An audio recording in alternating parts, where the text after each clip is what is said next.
어, 오늘 우리 공부할 부분은 1권의 203쪽입니다. 아이고, 오늘 처음 공부하시는 분들이 계시네. 자, 201권의 203쪽 보시면 행정행위라고 하는 주제가 있어요.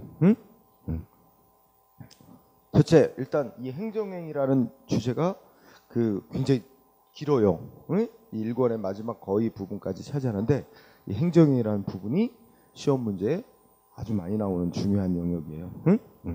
자, 그러면 행정행위란 어떤 행위냐? 그래서 자, 제1절 의, 거기 첫째 줄 밑줄 한번 쳐주세요. 행정행위라는 용어, 이 용어는 실정법, 그러니까 실제 법에서 쓰고 있는 용어는 아니다. 학문상의 용어다. 일단 하나 알아두세요. 그러면 학문적으로 왜 만들어냈느냐? 어쩌고 저쩌고 해서 결국 두 번째 줄에 보니까 뭐 있어요? 행정소송의 대상을 정할 필요성에서 학설과 학자들의 견해와 판례에 의해서 만들어진 개념이다. 그렇게 두 줄 연결해 주세요. 그러니까 실제 법에서는 행정행위라는 용어는 없다. 근데 이제 행정소송 대상이 되는 작용, 그러니까 행정기관이 국민한테 하는 모든 작용이 다 행정소송 대상이 되는 거로 보질 않고 이른바 행정행위에 해당하는 작용만 소송 대상으로 삼을 수 있도록 하기 위해서 만들어낸 용어이자 개념이다. 이렇게 두 줄 알아주세요. 그러면 넷째 줄부터 읽어보면 실제 법에서는 무슨 용어로 많이 쓰이고 있대요? 뭐 허가해준다. 그러니까 예를 들어 운전, 그냥 밑줄 치지 말고 뭐 건축 허가 내준다, 운전면허 내준다, 무슨 택지 개발 계획 승인을 내준다. 실제 법에서는 그런 말로 많이 쓰이는 거예요. 그런데 그런 말로 쓰이는 표현되고 있는 여러 행정기관이 하는 작용들을 보면 성격이 거의 같은 작용이야. 그래서 그런 작용들은 학문적으로 행정행위에 해당한다. 행정행위에 해당하면 어떤 공통된 특성이 있고 그 행정행위에 해당하는 작용이 위법하게 행해져서 국민에게 피해를 주면 국민을 행정소송 대상으로 할 수 있다. 이렇게 이제 논리가 만들어진 거죠. 그래서 쭉 읽어보고요. 그러면 지금 말한 대로 학문상 이 행정행위라는 건 어떤 작용을 말하느냐? 그래서 자, 1번 행정의 개념 거기 두 줄 있죠? 행정행위란 어떤 작용이래요? 그 따옴표로 하나씩 써놨죠?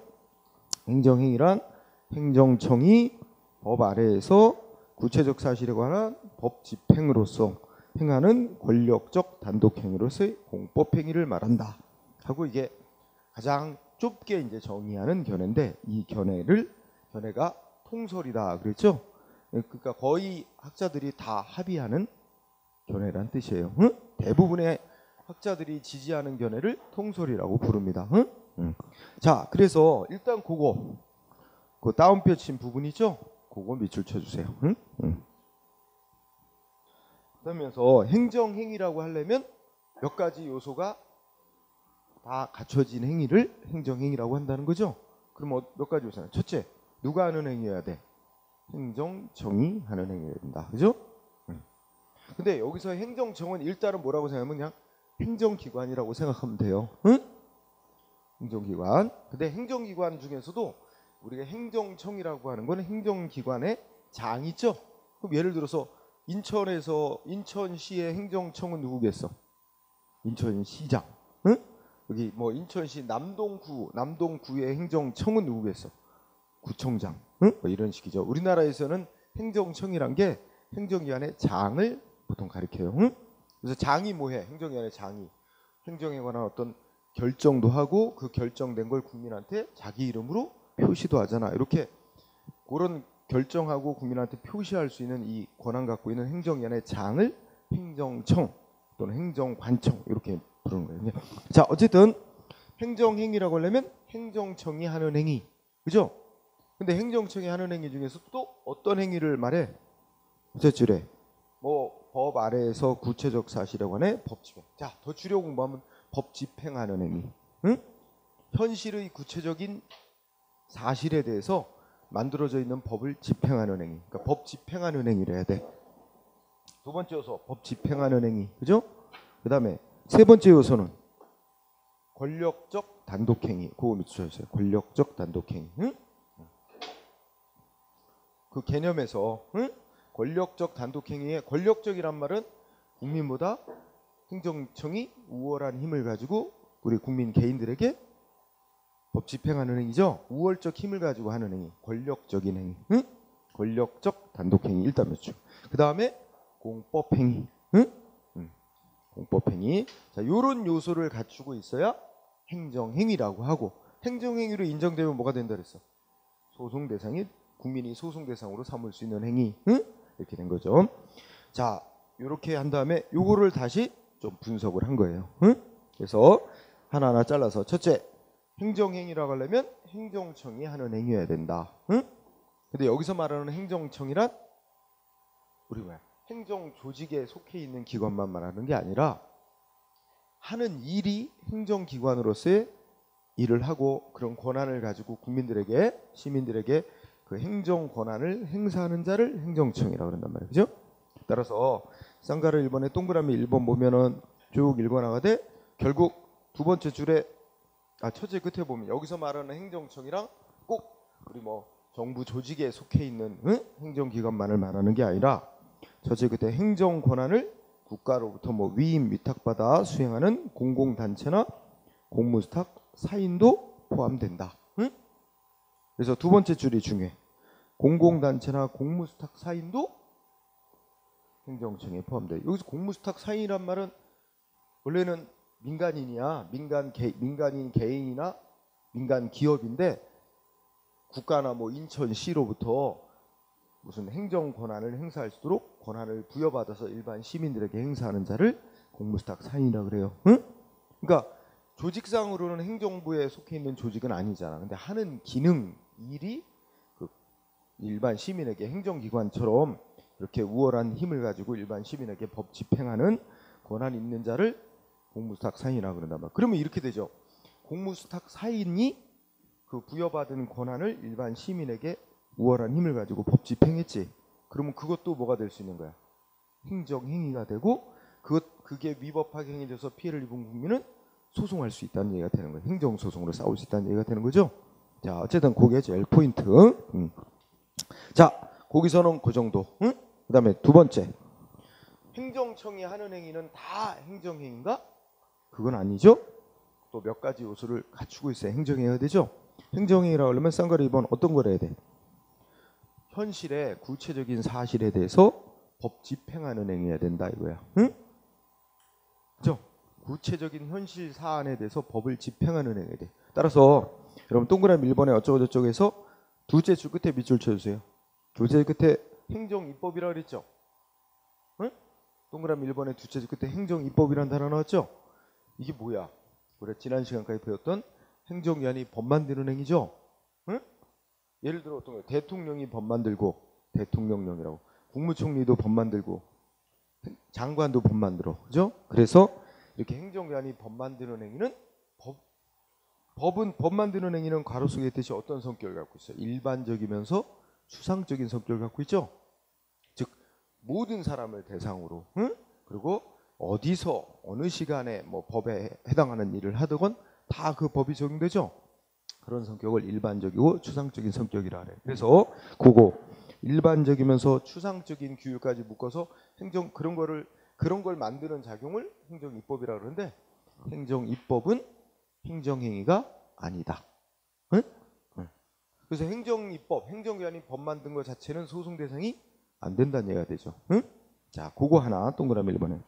그 다음에 2번은 이제 두 번째 줄에 중간쯤에 일단 거기 밑줄 쳐주세요. 일반 처분도 행정행위의 일종으로 보는 게 통설이고 판례다. 응? 학자들의 지배적인 견해이고 우리 법원도 그런 결정을 내리고 있다는 거예요. 판결을. 그러면 여기서 일반 처분이라는 용어 나왔죠? 일반 처분이란 건 누굴 대상으로 하는 거야? 불특정 다수인을 대상으로. 이게 일반적이야. 그러니까 일반적이라는 건 모든 사람 대상으로 한다고 생각하면 돼요. 응? 불특정 다수인을 대상으로. 그 다음 뭐야? 그 앞에 구체적인 규율이라는 말을 썼죠? 그것도 같이 알아두면 좋겠어요. 그러니까 일반 처분이라고 이제 부르는 게 있는데 일반 처분이라는 조치는 어떤 성격을 가져? 대표적인 예로 대표적인 예를 들어서 자 3월 1일 날 3.1절 기념식 한다. 그래서 어느 도로 3월 1일 날 오전 10시부터 오전 12시까지 어느 여기 예를 들면 서울시청 시청 앞 광장 시청 앞 광장 이거보다는 어디 도로 통행 금지 도로 통행 금지한다 이랬다고 쳐봐요. 그럼 이 도로 통행을 금지시키는 조치는 자 누굴 대상으로 금지시키는 거예요? 누구한테 통행하지 말래? 모든 사람. 그러니까 불특정 다수인을 대상으로. 근데 계속되는 게 아니라 특정한 도로 거기 3월 1일 날 몇 시부터 몇 시 사이 이렇게 특정 시간대 그때만 통행 금지시키는 거지. 그러니까 모든 사람을 대상으로 하는 걸 일반적인 성격이라 그러고 특정 시간, 특정 장소, 요 특정된 사안에 대해서만 효과를 발생시키는 그런 조치를 구체적인 성격이라 그래요. 그래서 일반 처분은 어떤 성격을 갖는다? 일반적이면서 구체적인 조치다. 그렇게 하면 돼요. 그런 걸 우리가 행정법학에서 일반 처분이라고 부르는데 이 일반 처분이라는 것도 뭐로 본다? 행정행위로 본다. 그러면 이것도 소송 대상이 될 수 있다. 이런 얘기가 되는 거죠. 자, 그렇게 알아두고요. 뒤로 가봅시다. 그러면 204페이지에 이제 표로 위에 넣고 인적 일반 처분, 물적 일반 처분 이런 구분이 있죠.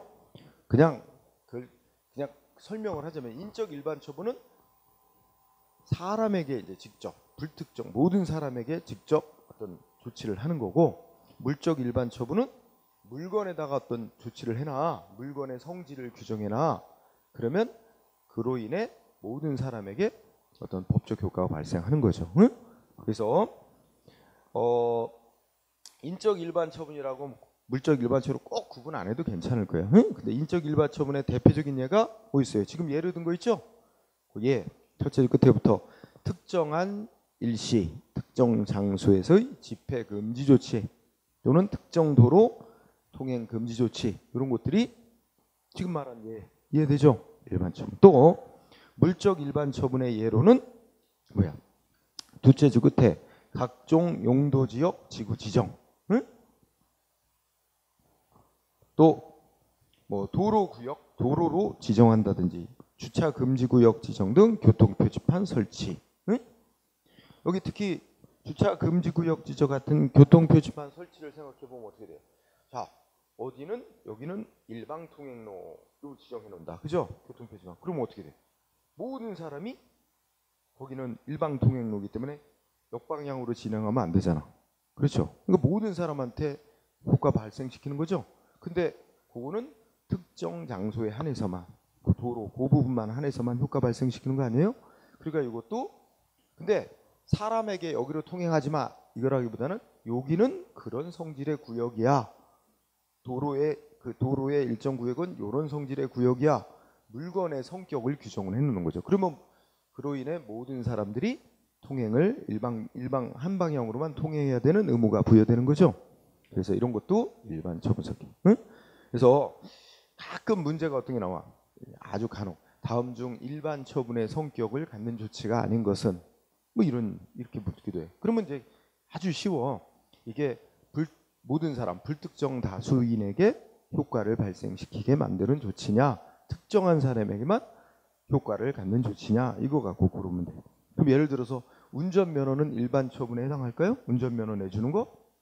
그럼 면허 받은 상대방한테만 너는 이제 운전하고 다녀도 돼 하는 효과를 부여하는 거지 불특정 다수인에게 하는 건 아니잖아요. 그러니까 그런 거 일반 처분 아니지.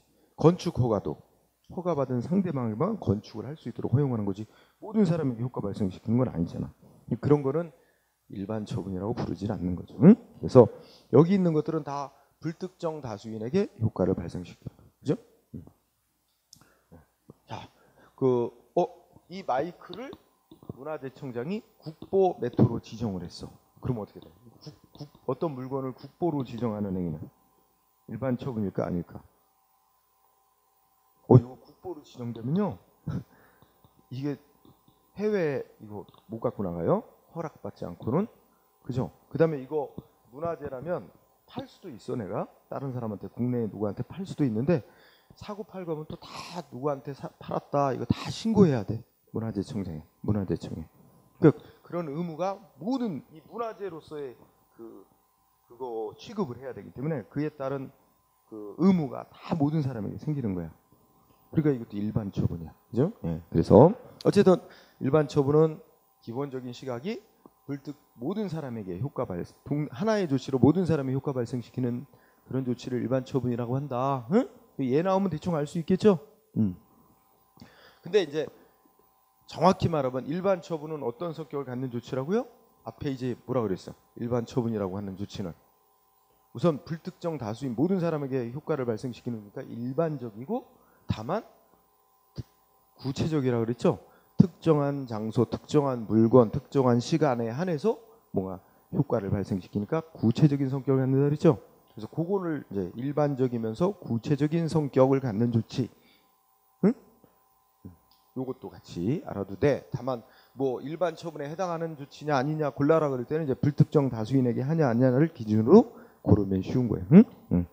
자, 그다음에 그러면 행정청이 구체적인 현실 사안에 대해서 법을 집행하는 행위인데다가 또 법을 집행해도 무슨 법을 집행하는 행위를 말하냐면 공법. 더 쉽게 말하면 그냥 행정법을 집행하는 행위를 말한다 이렇게 생각하면 돼요. 우리 이제 오늘 처음 배우는 사람들인데 우리나라는 국가에 있는 법을 크게 이렇게 두 계열로 쪼개보잖아. 나누잖아. 공법에 속하는 법, 개인사찰 쓰는 사법 계열에 속하는 법. 그게 법을 계열로 둘로 나눠요. 이게 이제 주로 국가가 관련돼 있고 공공의 이익, 공익하고 관련이 많은 법은 공법 계열의 법. 이거는 개인사찰 쓰니까 그 개인 간의 관계에 대해서 주로 적용되는 개인의 이익, 사적인 이익과 관련되는 법은 사법 이런단 말이에요. 그죠? 이쪽의 대표적인 법이 민법이야. 가장 전형적인 민법, 상법 이런 것들이 이쪽 계열에 속하고 이쪽은 범법, 뭐 형법, 행정법도 이쪽 계열에 속하는 거야. 응?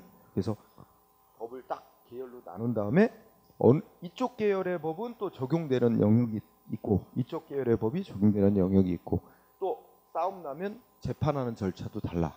이쪽 계열에 해당하는 법은 우리 행정법 적용받는 일은 행정소송으로 싸워야 되고 이쪽과 관련되는 문제는 민사소송으로 싸워야 되고 이렇게 재판 절차도 다르게 해놨습니다. 응?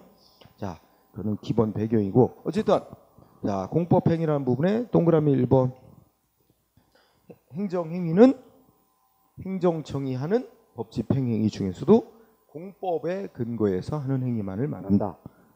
첫째 끝에 우리 행정행위가 공법상의 행위, 공법행위라는 말은 그 행위의 근거가 되는 법이 공법이라는 걸 말하는 거다. 응?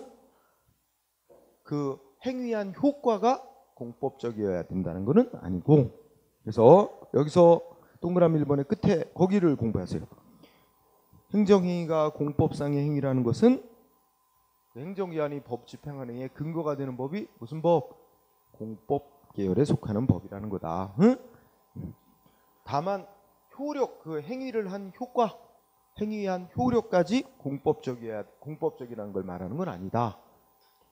그러니까 쉽게 말하면 행정기관이 행정법을 집행을 했는데 상대방 국민한테 생기는 효과는 꼭 공법상의 권리만 생기는 게 아니라 사법상, 민법상의 권리가 생기는 것도 있다. 응? 그러니까 효과는 그래서 셋째 줄 읽어보면 효과는 공법적인 효과가 생길 수도 있고 사법적인 효과가 생길 수도 있다. 응? 그렇기 때문에 핵심은 뭐예요? 그러면 응?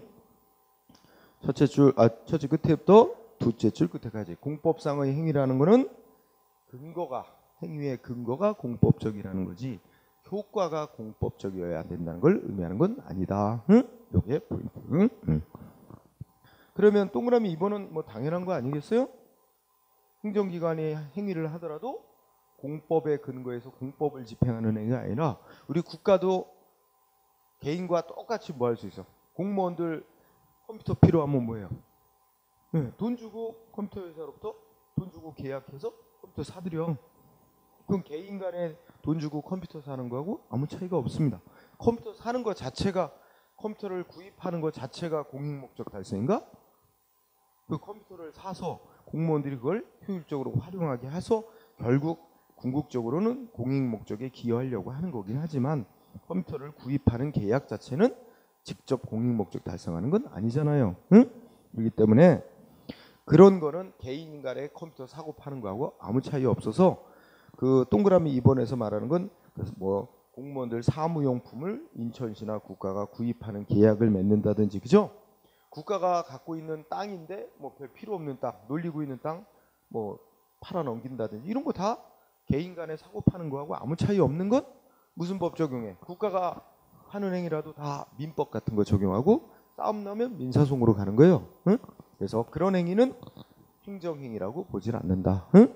하는 얘기죠. 어쨌든 동그라미 1번이 제일 중요한 부분이었어. 동그라미 1번 첫째 줄, 두 번째 줄. 그 다음에 쌍가로 4번.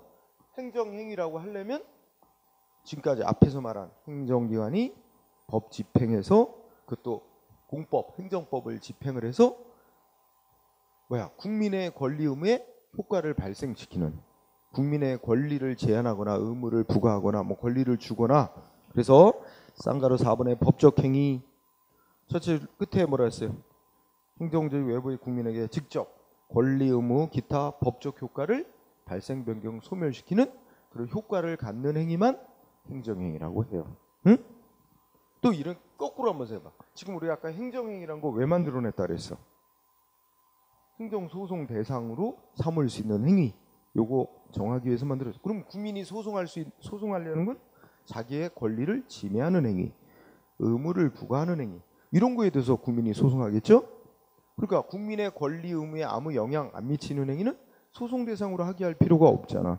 그러니까 행정행위라는 건 그 행위로 인해 직접 국민의 권리 의무에 영향을 미치는 행위만 행정행위라고 한다는 거죠. 응? 응. 그래서 그렇게 공부. 그렇다면 동그라미 1번 두째 줄에 뭐라고 돼 있어요? 예를 보면 뭐 행정지도, 도로 보수, 도로 청소. 도로 청소하는 한번 생각해 보자. 도로 청소하는 건 현실적으로 도로를 청소해서 깨끗한 도로 상태를 만들어내는 결과만 목적으로 하지. 국민 누구 개인의 권리 의무 발생 변경 소멸시키는 효과 있어요? 아무런 법력 권리 의무 발생시키는 효과는 없죠. 그냥 도로 깨끗한 상태를 만들어내는 것뿐이잖아. 사실상의 결과만. 응? 그런 행위를 그러니까 여기서도 이제 법률 용어가 행위를 해서 행위하는 목적이 상대방의 권리 의무에 영향 미치는 그런 행위는 법률 행위, 법적 행위라고 이제 분류를 한다면 여기에 동그라미 1번에 사실행위라고 그랬죠. 1번에 두 번째 줄에 사실행위라는 용어를 하죠. 그거는 뭐야? 사실행위라는 용어는 행위를 해봐야 행위하는 목적은 뭐야? 사실상의 어떤 결과만 생기게 하려는 거지 상대방의 권리 의무에 어떤 영향을 주는 건 없는 거 있지? 그런 걸 사실행위라고 부릅니다. 응? 거기 나와 있는 행정지도는 좀 있으면 배우겠지만 국민한테 뭐 권고하고 협조 요청하는 거야.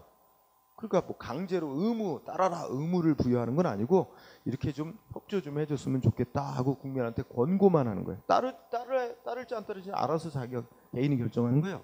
그러니까 상대방한테 의무를 발생시키는 효과는 없는 거고 뭐 도로 보수, 도로 청소 지금 말했듯이 뭐 무슨 개인의 권리 의무 발생하는 거하고는 상관이 없잖아요.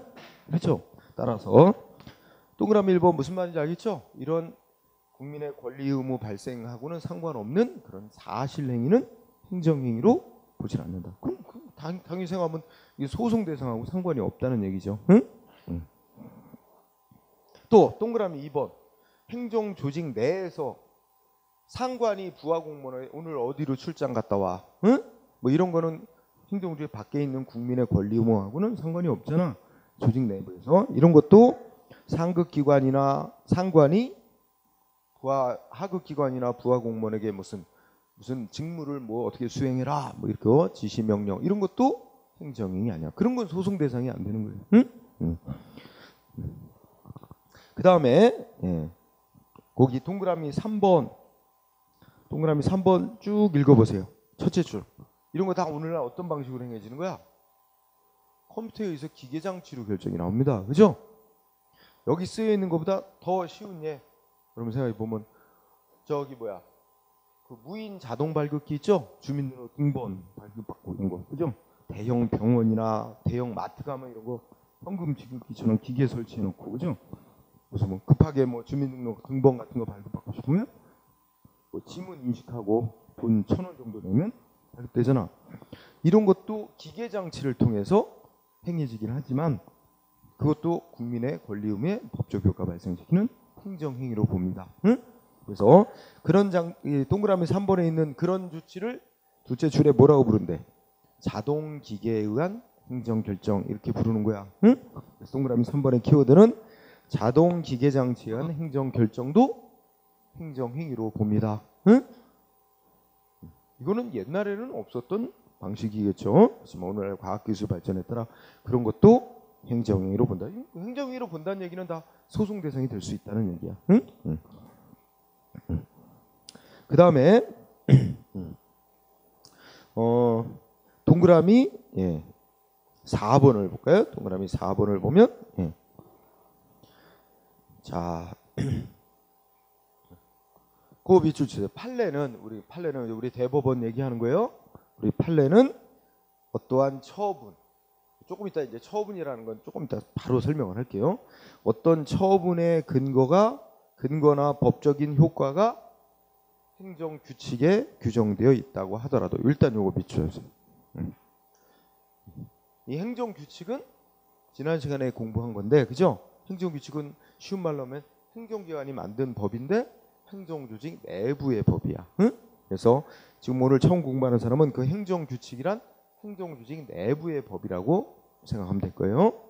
그러면 처분은 이제 법 집행행위라고 생각하고, 응? 그러니까 행정기관이 어떤 법 집행행위를 했는데 그 법 집행행위하는 근거나 그 법적인 효과가 행정조직 내부법에 이제 규정되어 있다 하더라도, 응? 그 다음에 둘째 줄, 셋째 줄 읽어 나가서 셋째 줄에 상대방의, 응? 상대방, 예를 들어 공무원 같은 사람, 그 상대방의 권리나 의무에 직접 영향을 미치는 행위라면 물어본다. 그거 밑줄주세요. 상대방의 권리나 의무에 직접 영향을 미치는 행위라면 물어본다고. 예, 행정소송 대상이 되는 행정처분에 해당한다고 본다. 응?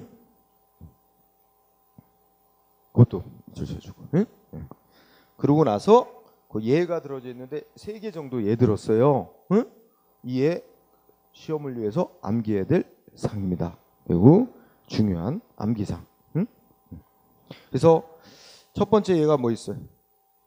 행정규칙에 의한 불문경고조치. 응?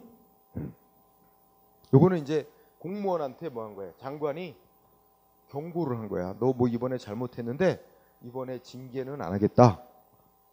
이번에 책임을 묻지는 않겠다. 불문. 응? 네, 경고한다.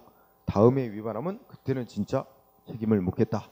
그래서 경고 조치를 했다는 거예요. 근데 이 경고만 받아도 그게 이제 행정조직 내부의 인사관리 규정에 의하면 그 공무원의 인사기록 카드에 다 기재가 돼가지고 이 공무원 나중에 또 뭐 잘못하면 그때는 이제 더 무거운 징계를 받게 되고, 또 아무리 일을 잘해서 표창받을 대상이 돼도 이 경고가 뭐가 돼요?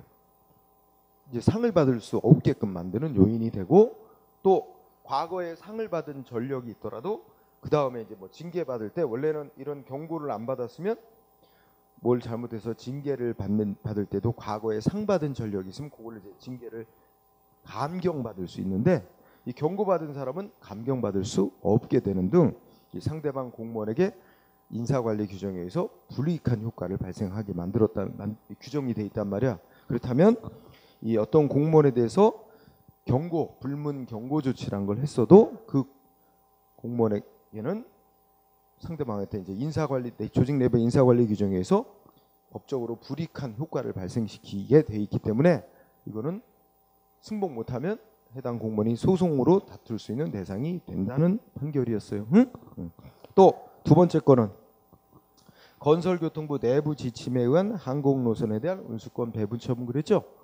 이것도 이제 우리나라 무슨 아시아나 뭐 대한항공 이렇게 해서 항공노선을 건설교통부 장관이 이제 배분해 준 거야. 그런데 그러면 국제 항공노선도 손님이 많은 노선이 있고 손님이 적은 노선이 있을 거 아니야.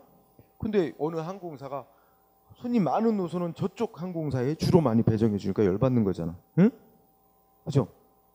그래서 그 항공 노선 운수권 배분이랑 노선 배분해 준 거 왜 나만 우리 항공사만 손님 적은 노선을 자꾸 배분해 주느냐? 저쪽 경쟁 항공사에는 손님 많은 노선을 배분해 주고, 응? 이러면서 소송으로 싸우는데 그걸 인정해 줬다는 거야. 소송 대상이 되는 거로. 응? 응. 그 건설교통부 내부 지침은 건설교통부 행정조직 내부의 사무처리 기준이 행정규칙임에도, 응? 응. 그다음에 또 세 번째 요소는 부당한 공동행위 자진신고자 등에 대한 시정조치 등 감면제도 운영고시. 이게 이제 행정조직 내부의 법이란 말이에요. 응? 그러니까 예를 들어서 무슨 회사들이 있는데 소주 만드는 회사들이 여러 대 있는데 짜고 가격을 올렸어. 담합했다 그러잖아. 이러면 이제 나중에 걸리면 거의 막 과징금이라고 해서 이제 돈을 물려요. 돈을 부과하는데 근데 같이 짜고 가격을 올렸던 소주 회사 중에 하나가 우리 공정거래위원회가는 같은 행정기관 찾아가서 짜고 가격 올렸다 이런 걸 일렀어. 잃는 기업에 대해서는 어떻게 돼? 깎아줘. 과징금이란 걸 부과 안 하거나 깎아준단 말이야. 그런 걸 정해놓은 게 그 감면제도 운영고시라고 이제 행정위원회 만든 규정이 있어요. 응? 그래서 그 규정에 따르면 가서 자진 신고한 기업에 대해서는 깎아주거나 부과하지 않도록 돼 있는데 안 깎아주는 거야. 그래서 우리 깎아달라 하고 신청했는데 뭐야? 끝에 가니까 감면 못 해줘 하고 행정위원이 감면 못 해준다고 통지했다 그러죠. 이것도 뭐로 인정한 거야? 소송 대상이 되는 조치다라고 인정했다는 거예요. 응? 그래서 요거는 요런 세 가지는 암기를 해야 돼. 이미 공부한 사람 같은 경우는 이게 뭐라고 소송 대상이 되는 소위 처분이라고 인정했다는 거. 응? 그런 점을 좀 예. 동그라미 4번은 별도로 꼭 더 중요하게 생각하고 알아두세요. 그 다음에 쌍가루 5번은 행정행위가 되려면 앞에 거 요소 다 갖춰야 돼. 행정청이 구체적 사실에 대해서 법을 집행해서 그것도 공법, 행정법을 집행해서 상대방 국민하고 사이에 권리 의무의 법적 효과를 가져오는 행위여야 되지. 그런데 법 집행위가 또 어떤 성격을 가져야 돼? 동그라미 1번. 국민보다 우월한 힘을 가지고 명령 강제, 응? 이런 권력적인 행위가 된다는 얘기죠. 응? 그래서 여기서 핵심 단어는 권력적이라는 거야. 이 권력적이라는 게 거기 첫째 줄에 있듯이 우월적 지위를 가지고 법 집행하는 거죠. 응? 대표적인 게 뭐겠어? 여러분 언제까지 세금 얼마 내라 하고 세금 부과 조치 나오죠? 이거 당연히 세무서장이 우월한 힘을 가지고 너 응? 세금 내라 하는 거 아니에요? 그렇죠? 의무 부과하는 거죠. 자 여기서 포인트 동그라미 1번의 두 번째 줄. 행정기관이 행정청이 우월적 지위에서 하는 행위인 한 응? 상대방의 동의를 받거나 상대방의 신청을 받아서 하도록 돼 있는 행위라도 어디까지나 행정기관이 우월적인 지위를 가지고 결정을 하는 행위인 한 뭐로 포함한다? 그것도 행정행위로 포함시킨다. 응? 그러면 아까 여러분들 뭐라고 생각하냐면 운전면허 내주는 거, 건축허가 내주는 거 이거 뭐라고 한다 그랬어?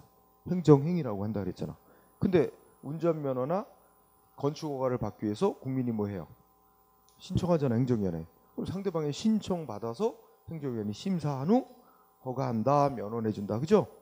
상대방의 신청이나 이런 걸 받고 해도 어디까지는 어떻게 돼? 결정은 우월적 지위에서 행정청이 결정한단 말이야. 그러니까 그것도 행정행위다, 그죠? 그래서 1번 포인트, 둘째 줄, 셋째 줄, 그죠? 다만 또 하나 공부할 거, 셋째 줄 끝에 읽어보자. 그러므로 행정청의 비권력적인 행위, 상대방 국민과 대등한 지위에서 합의해서 하는 행위 있죠? 그런 거는 권력적인 행위가 아니잖아. 그래서 둘째 줄 끝에 공법상 계약, 요거 잊혀주세요. 공법상 계약. 이 공법상 계약이 공익 목적으로 어떻게 하는 거야? 국민하고 계약 맺는 행위야. 근데 계약이라는 거는 기본적으로 뭐야? 대등한 입장에서 합의하는 거거든. 자, 결론적으로 공법상 계약은 행정행위 아니다. 응? 거기다 공법상 계약 밑에다가 요 단어도 공법상 계약 또 뭐야? 공법상 합동행위 이것도 추가해 놓으세요. 네. 공법상 합동행위라는 것도 잘 몰라도 괜찮아. 이거 다음 시간쯤에 공부하니까 요거 추가해 놓으세요. 이런 것도 이거 대등 관계에서 합의하는 거야. 그렇기 때문에 그죠? 자, 여기서는 1번 그거만 잘 공부해두고, 그 다음에 우리 아까 그 204페이지에서 아래쪽에 동그라미 4번에 무슨 단어가 나왔어? 처분이란 단어가 나왔었죠? 응? 자, 이와 관련해서 자, 그러면 논리적으로 생각해보자. 우리 아까 행정행위라는 건 학문상의 용어라 그랬어, 그죠? 왜 만들어냈다 그랬어요? 행정기관이 하는 수많은 작용들 중에서 국민이 행정소송으로 다툴 수 있는 대상을 범위를 정하기 위해서 만들어냈다 그래서 행정기관이 하는 수많은 작용 중에 행정행위라고 하는 이런 성격을 갖고 있는 작용만 소송 대상이 될 수 있도록 하기 위해서 만들어냈는데 학문적으로는 그래. 근데 우리나라 행정소송법이라고 법이 있어요. 우리나라 행정소송법에서는 무슨 작용, 행정기관이 하는 어떤 작용을 소송 대상이 되게 규정했냐면 처분이라는 작용이 행정소송 대상이 되는 작용이다, 이렇게 정의했어요. 학문적으로는 행정행위라는 작용이 행정소송 대상이 되는 거다, 이렇게 정립을 해왔는데 실제 우리나라 행정소송법은 처분이라는 작용이 행정소송 대상이 되는 거다. 그러면서 처분이란 어떤 작용이냐 또 정의를 해놨어. 그래서 동그라미 1번 읽어보니까, 자, 1번은 외울 건 아닙니다.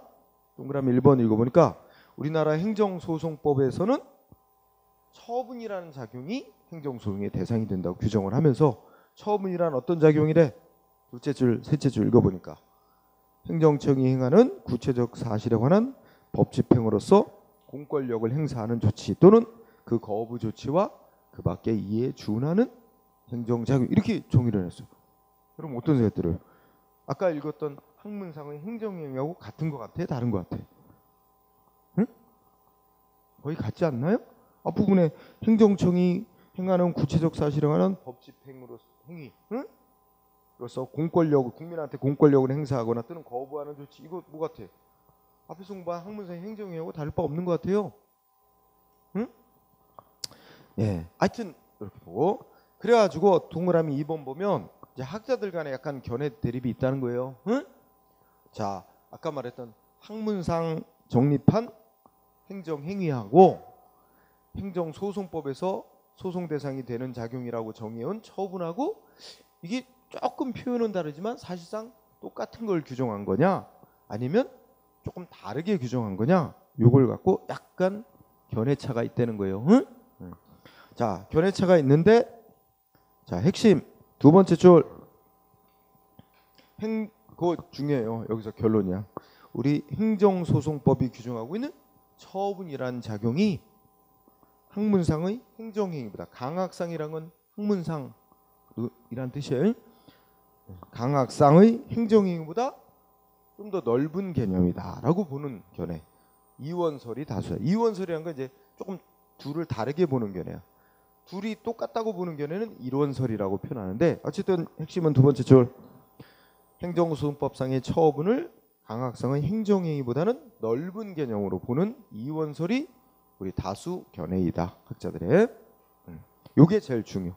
그러면 이거를 뭐 이미 다 설명이 된 거지만 우리 행정소송법에서는 뭐가 소송 대상이 되는 작용이라고 규정해놨다고? 처분. 처분이란 거기 나와 있듯이 행정청이 구체적 사실에 관해 법 집행으로서 국민한테 공권력을 행사하거나 해야 되는데 신청을 받고 거부하는 조치와 그 밖에 이에 준하는 작용, 이렇게 돼 있죠. 그러면 그 처분이라는 작용이 거기에 해당하는 작용이 이만큼 있다고 하면 이건 다 소송 대상이 되는 거 아니야? 행정소송 대상. 그런데 두 번째 줄에 학문상의 행정행위는 이 처분보다 더 넓다는 거야, 좁다는 거야? 좁다. 그러면 요 안에 들어있다는 거야. 이 안에. 이게 이제 학문상의 행정행위는 요 안에 들어있다는 거죠. 그러면 학문상의 행정행위가 더 좁다. 그러면 어떻게 돼요? 학문상의 행정행위에 해당하는 작용은 행정소송법이 정한 처분에 당연히 포함된다. 그래서 소송 대상 돼. 그러면 요 바깥의 영역이 있잖아. 요 바깥의 영역. 요 영역은 어떤 작용이야? 그러면 학문상의 행정행위에 해당하는 작용은 아니지만 우리나라 행정소송법의 처분에는 해당이 돼서 소송 대상은 이 될 수 있는 작용도 있다는 얘기죠. 그게 바로 여기서 말하는 여러분 동그라미 1번의 셋째 줄 끝에 그 밖에 이에 준하는 작용이 있죠. 응? 자, 그걸 다시 올라가서 보면 이 행정소송법상의 처분을 다시 말하면 그 동그라미 1번의 둘째 줄에 행정청이 구체적 사실에 관해 법 집행으로서 공권력의 행사 또는 거부 있죠. 두 번째 줄 거기까지는 학문상의 행정행위와 똑같은 걸 말한다고 이제 이해를 합니다. 학문상의 행정행위와 똑같은 거다. 응? 공권력의 행사 또는 그 거부까지는. 그런데 뭐가 더 추가된 거다? 이 그 밖에 이에 준하는 작용이 있죠. 이게 이제 더 추가된 거다. 응? 그러니까 이거는 무슨 의미를 띠고 있는 거야? 학문상의 행정행위에 딱 들어맞는 작용은 아니지만 그 학문상의 행정행위에 준하는 성격을 가진 작용도 뭐로 본다는 거야? 소송 대상이 되는 처분에 포함시킨다. 응? 그래서 그 밖에 이에 준하는 작용이 더 붙었어요. 그것 때문에 뭐가 더 넓어지게 된 거로 보는 거예요. 행정소송법에서 말하는 처분이 더 넓은 뜻이다. 넓은 개념이다. 이렇게 보게 됐다는 거죠. 그런 정도. 그래서 요 파트는 시험 문제 나오면 다 학문상의 행정행위하고 우리나라 행정소송법이 규정한 처분하고 어떻게 더 넓은 개념이냐 좁은 개념이냐 그거 물어봅니다. 응? 그래서 뭐가 더 넓은 개념이지만 잘 알 수 있으면 됩니다. 응? 그런데 거의 대부분이 이 학문상의 행정행위에 해당하면 처분에 해당하는데 거의 차이가 없어요. 별로. 99%는 다 여기에 해당된다고 생각하면 돼. 그러니까 99%는 처분 이꼬로 행정행위라고 봐도 큰 문제는 없는 거야. 물론 엄밀히 말하면 100% 일치하는 건 아니잖아.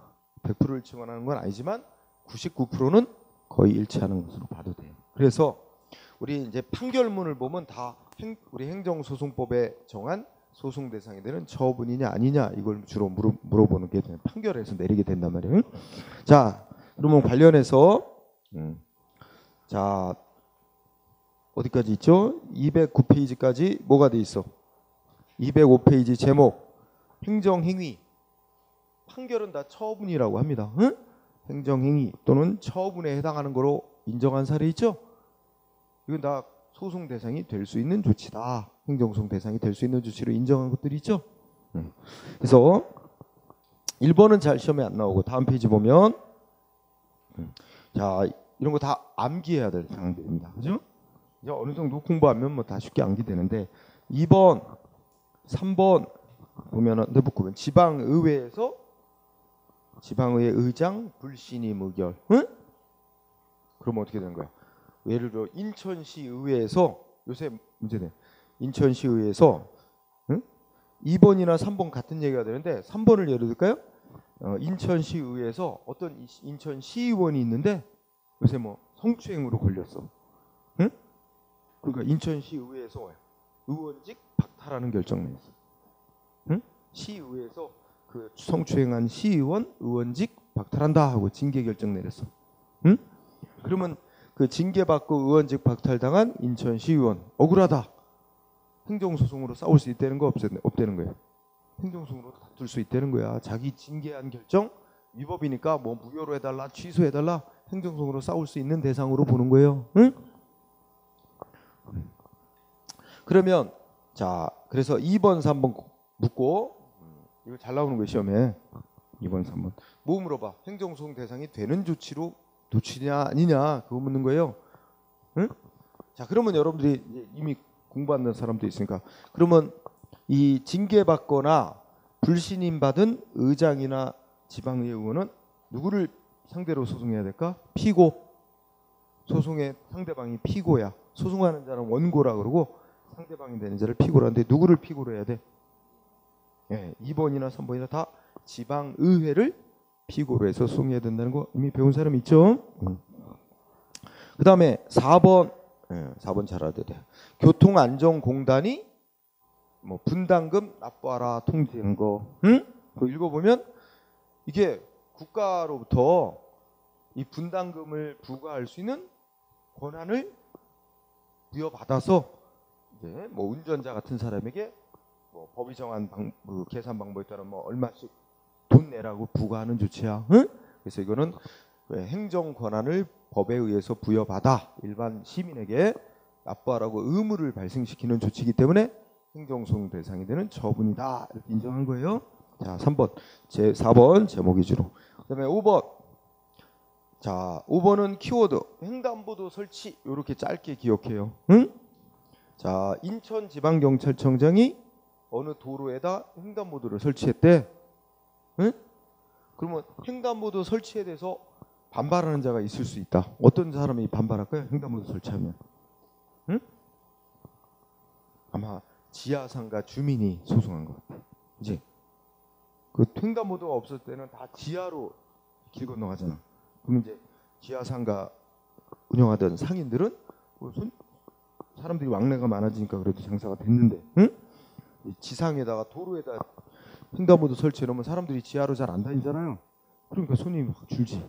그러니까 이제 횡단보도 설치한 거에 대해서 뭐 자기들의 이익을 침해한다 이러면서 뭐 소송 대상으로 삼을 수는 있는 거지. 응? 여기서는 소송 대상이 되느냐 안 되느냐의 포인트가 있는 겁니다. 읽어보면 이게 바로 아까 공부한 어떤 성격을 갖는 조치예요. 응? 횡단보도 설치하면 모든 보행자, 모든 운전자 다 횡단보도에 뭐 파란불 횡단하도록 사람들 보행자 건너는 신호 들어오면 운전자 다 멈춰야 되죠. 응? 그런 것처럼 모든 운전자 보행자에게 다 동일한 효과를 발생시키는 거예요. 그죠? 의무 발생시키죠. 이거 아까 배운 일반 처분의 성격을 갖는 거예요. 응? 응. 자, 5번 소송 대상이 된 처분. 자, 6번 개별 토지 가격 결정. 개별 토지 가격 결정 또는 다른 말로 보면 개별 공시지가 결정. 응? 개별 토지 가격 결정이라고 해도 되고 개별 공시지가 결정이라고 해도 똑같은 말입니다. 응? 우리 땅들 모든 전국의 땅 국토교통부 장관이 땅값 어디 표준지라는 데를 땅값을 결정해 놓으면 그걸 토대로 우리 인천시장은 아니요 인천시장 말고 여기 인천시에 또 구청장 있죠.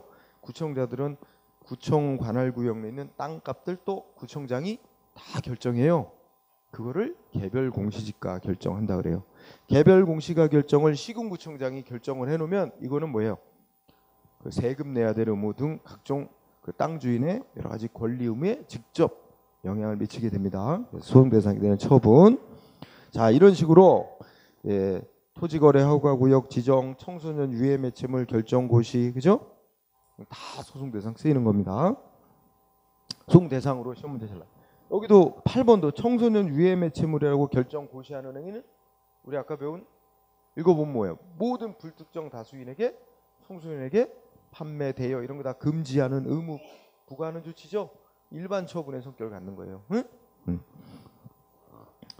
자, 그 다음에 9번. 9번 엄청 많이 나와. 국가인권위원회에서 뭐 어떤 행위는 성희롱한 행위에 해당한다 하고 결정하고 그에 따라 시정 조치하라고 권고한 행위. 표현이 권고자가 붙었지만 뭐야? 따라야 될 의무를 발생시키고 성희롱한 자의 인격권에 직접 영향을 주고 또 성희롱한 자가 소속돼 있는 뭐예요?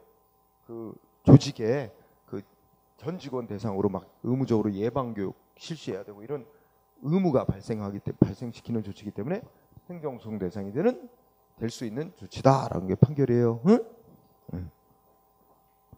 자, 다 뭐 이거 다 설명하면 끝도 한도 없어. 그래서 다 공부해야 됩니다, 여러분들이. 특히 12번, 13번. 12번은 공정거래위원회에서 표준약관을 사용하라고 권장자가 들어갔지만 권장이 들어가면 꼭 강제하는 거 아닌 것 같죠? 그렇지만 읽어보면 그 일종의 어떤 의무가 발생된대요. 응? 의무가 생기는 효과가 있기 때문에 소송 대상이 되는 처분이다. 13번 표시 광고 공정화 관한 표시 광고의 공정화에 관한 법률이라고 있는데 이거 위반했다는 이유로 공정거래위원회에서 경고하기로 의결. 응? 읽어보면 이거는 어떤 기업이 표시 광고에 관한 법률 위반 행위란 거예요. 뭔가 허위 표시를 했다든지 그래갖고 공정거래위원회에서 야 어떤 기업이 표시 광고하는 행위는 법에 위반된 행위다. 허위 과장 광고 표시할 수 있잖아. 그래서 그거는 위법한 행위라고 확인을 하되 구체적인 조치를 해라까지는 명하지는 않았지만 그 위반한 사업자가 장래 다시 위반 행위를 할 경우는 과징금을 부과하거나 그 과징금 부과 액수 결정하는 정도에 영향을 주는 고려사항이 되기 때문에 결국 사업자 상대방의 자유와 권리를 제한하는 효과를 가져온다. 그렇기 때문에 이것도 소송 대상이 되는 조치로 보는 게 맞다. 이런 판결입니다. 그럼 소송 대상이 되는 거로 인정이 안 되면 어떻게 돼? 소송을 내도 법원이 위법인지 아닌지 심사도 안 하고 어떻게 돼요? 소송 대상도 안 될 수 없는 걸 갖고 소송을 제기했다고 재판을 거부한단 말이에요. 그걸 우리가 각하시킨다고 배웠죠? 위법인지 아닌지 판정도 못 받아보고 잘리는 거야 그냥. 소장을 냈더라도. 응? 그런데 일단 13번 같이 일단 소송 대상이 되는 조치다라고 인정이 되면 받아들여서 법원이 어떻게 돼요? 이 사람이 주장하는 게 맞는지 안 맞는지 위법인지 아닌지 심사한단 말이야. 응? 그렇기 때문에 판단받을 기회를 보장하죠. 물론 여기 지금 얘기하는 건 소송 대상이 되는 행위라고 인정을 받았다는 거지 소송한 자가 이기는지 지는지는 그건 그 다음 또 별도의 얘기해야 할 문제예요. 소송 대상이 되는 조치다라는 거 인정했다는 거죠. 응? 응. 그 다음에 이거 앞에서도 공부했을 거야. 14번 두 번째 줄에 보니까 뭐야? 부정당업자 입찰 참가 자격 제한하는 처분 나왔죠? 그게 키워드잖아. 둘째 줄에. 더 줄이면 입찰 참가 자격 제한하는 처분. 그죠? 이게 뭐야? 우리 얼마 전에 보니까 저기 어디다? 무슨 이번에 저 부산에 무슨 LCT 뭐 무슨 고층 빌딩 지잖아. 뭐 140층인가 얼마인가. 그죠? 근데 거기 뭐 그 창문 달다가 뭐 발판 떨어져서 지금 세 사람인가 떨어져 죽고 한 사람 밑에서 깔려서 죽고 그죠? 네 사람 죽었잖아. 그러면 그 건설 회사나 뭐 그 시공 회사나 어떻게 될까요? 뭔가 이제 불이익이 따릅니다. 그런 거 이제 다 기록이 남고 감점이 돼서 다음에 무슨 큰 공사 아니면 정부가 이제 발주하는 공사에 몇 년간 참여 못하게 제약을 합니다. 제한을 해요. 그 공사 못하게 해. 그런 게 바로 입찰 참가 자격 제한하는 조치예요. 근데 입찰 참가 자격 제한 조치를 누가 하면 누가 해? 응? 14번에 보니까 누가 한대요? 국가기관이 한단 말이야. 응? 또 그 밑에 밑줄 누가 해요? 시군구청장 같은 지방자치단체장. 그러니까 자 핵심 단어 뭐야? 어떤 기업 공사 기업에 대해서 입찰 참가 못하게 제한하는 조치 있지? 이걸 누가 하는 거? 국가행정기관이 하거나 지방자치단체장이 입찰 참가 자격 제한하는 조치는 행정처분 소송 대상 되는 거로 본단 말이에요. 그 다음에 15번 이거 다 세 판례. 응? 15번 자 내 주민등록번호가 유출됐다. 그죠? 그래서 막 무슨 나쁜 일에 쓰일 수가 있잖아요. 그래서 구청 찾아가서 나 주민등록번호를 바꿔달라고 신청했어. 근데 구청장이 거부. 그렇게 바꿔줄 수 있도록 하는 법 규정이 없다.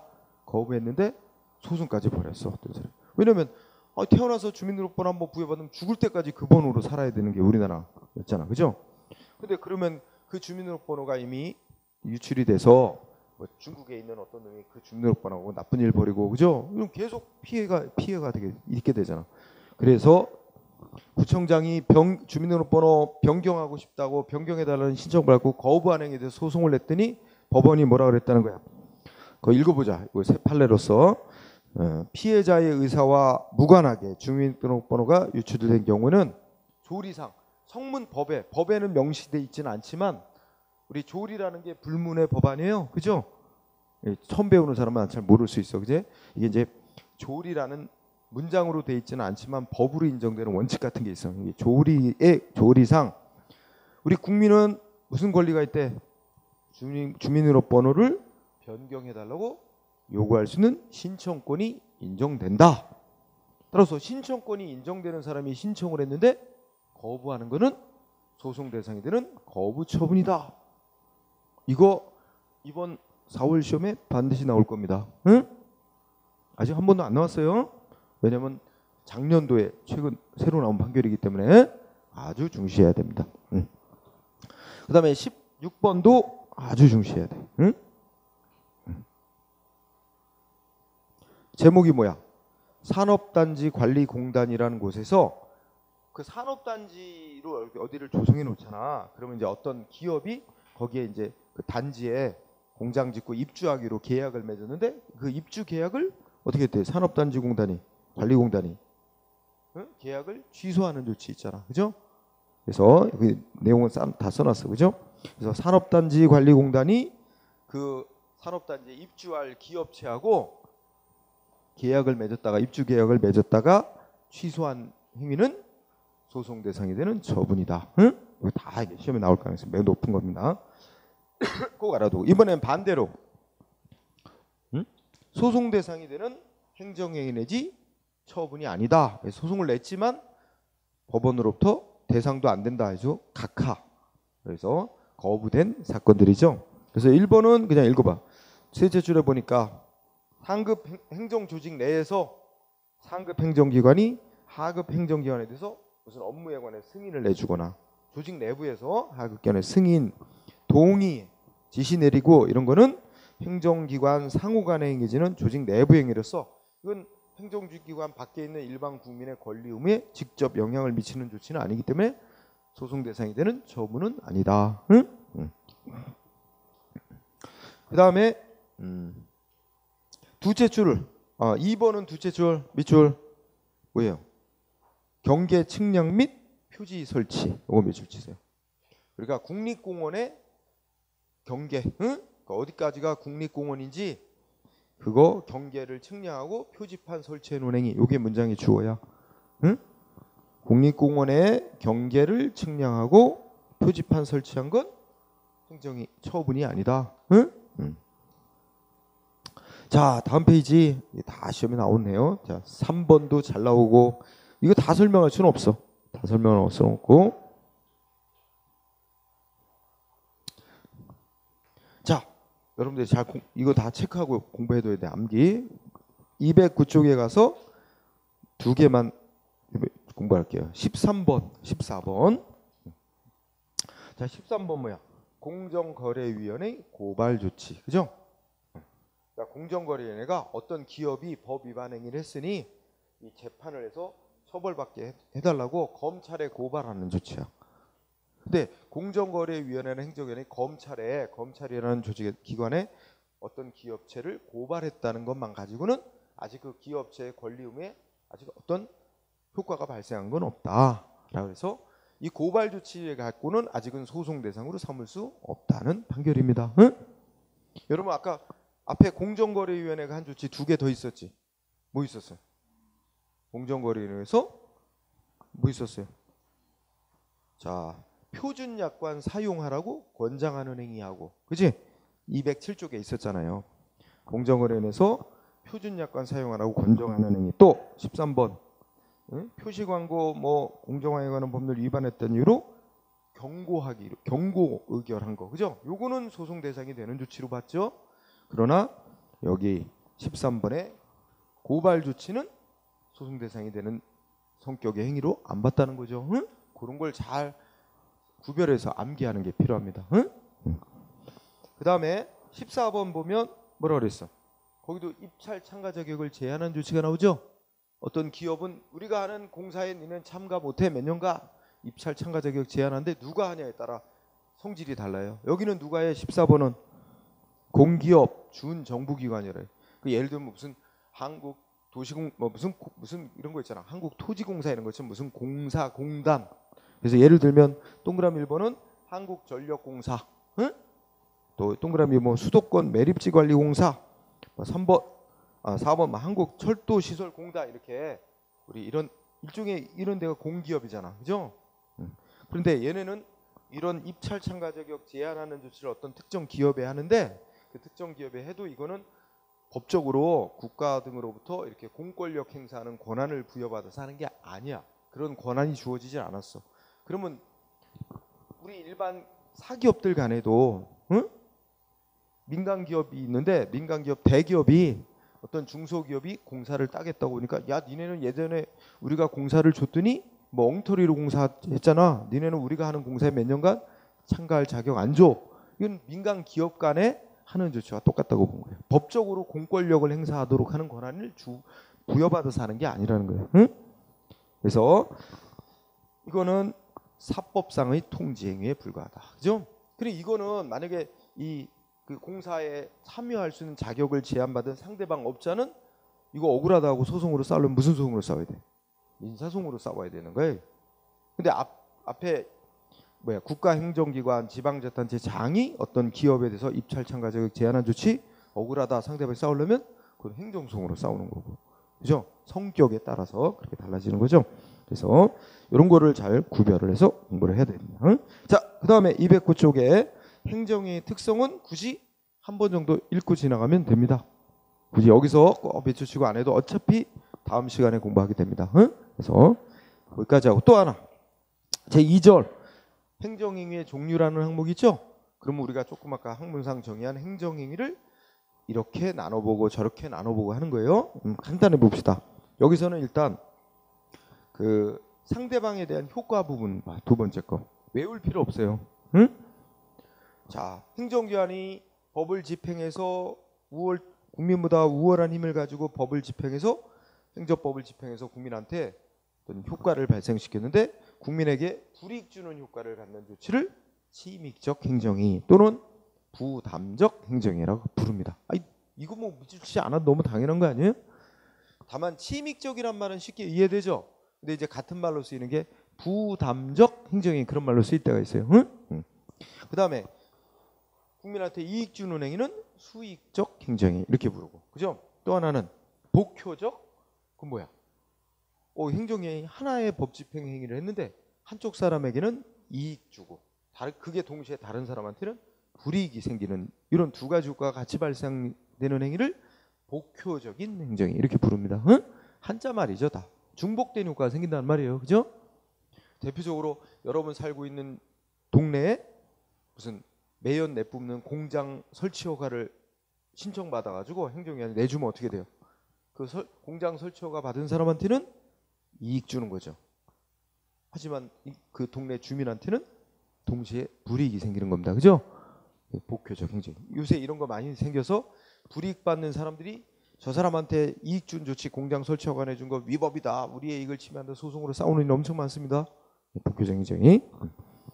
그 다음에 211쪽에 행정기관이 법 집행할 때 법에 얼마나 구속을 많이 받으면서 법을 집행하느냐에 따라서 법에 구속받는 정도에 따라 기속행위, 재량임 또 이런 구분이 있고요. 좀 이따 다 배워.